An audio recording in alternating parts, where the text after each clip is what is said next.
IPL 2025 mega ஏலம் தொடர்பாக அனைத்து உரிமையாளர்களுடனும் பிசிசிஐ நேற்று கூட்டம் நடத்தியது. மெகா ஏலத்தின் விதிகள் அல்லது ரிட்டென்ஷன் பாலிசி குறித்து அதிகாரப்பூர்வ புதுப்பிப்பு எதுவும் இல்லை. இந்த சந்திப்பில் சில சுவாரஸ்யமான விஷயங்களை நடந்துள்ளன. இரண்டு உரிமையாளர்களுக்கும் இடையே ஒரு பெரிய சண்டை நடந்ததாக தெரிகிறது. கிட்டத்தட்ட அனைத்து உரிமையாளர்களும் இந்த கூட்டத்திற்கு வந்தனர். ஆனால் சில உரிமையாளர்கள் இந்த கூட்டத்தில் நேரடியாக கலந்து கொண்டனர். அவர்களில் சிலர் ஆன்லைன் வீடியோ கான்ஃபரன்ஸ் மூலம் கலந்து கொண்டனர். KKR உரிமையாளர் ஷாருக் கான் மற்றும் SRH உரிமையாளர் காவ்யா மாரன் இருவரும் மெகா ஏலம் குறித்து தங்கள் அதிருப்தியை வெளிப்படுத்தினர். இதற்கு வெளிப்படையான காரணம் என்னவென்றால், இரு அணிகளும் தற்போது மிகவும் வலுவாக உள்ளன. அவர்கள் இருவரும் தங்கள் அணியில் உள்ள பெரும்பாலான வீரர்களை இழக்க விரும்பவில்லை. எனவே அவர்கள் மெகா ஏலத்திற்கு தங்கள் எதிர்ப்பை வெளிப்படுத்தினர். உண்மையில் IPL 2025க்கான மெகா ஏலத்தை விரும்பவில்லை என்று காவ்யா மாரன் கூறினார். அவர் மினி ஏலத்தை நடத்த விரும்பினார்.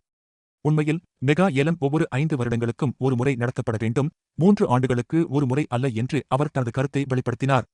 எனவே இந்த கூட்டத்தில் இரு அணிகளின் உரிமையாளர்களும் மெகா ஏலத்திற்கு தங்கள் எதிர்ப்பை வெளிப்படுத்தினர்.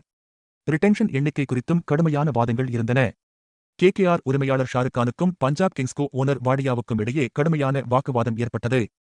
KKR உரிமையாளர் அதிக எண்ணிக்கையிலான தக்கவைப்புகளை விரும்பினார்.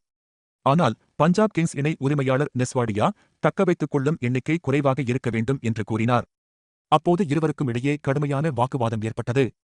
IPL 2025க்கு அதிகபட்சமாக 7 வீரர்களுக்கு தக்கவைப்பு வழங்கப்பட வேண்டும் என்று காவ்யா மாரன் கூறினார். மிகப்பெரிய அதிர்ச்சியூட்டும் விஷயம் என்னவென்றால், எத்தனை வெளிநாட்டு வீரர்கள், எத்தனை கேப்ட் பிளேயர்ஸ் மற்றும் அன்கேப்ட் பிளேயர்ஸ் என்பதற்கு விதிகள் அமைக்கப்படக்கூடாது. அவர்களை தக்கவைத்துக் கொள்வதற்கான வாய்ப்புகள் அவர்களை விரும்புவோருக்கு வழங்கப்பட வேண்டும் என்று அவர் கூறினார். இறுதியாக இம்பாக்ட் பிளேயர் விதி குறித்து ஆழமான விவாதம் நடைபெற்றது.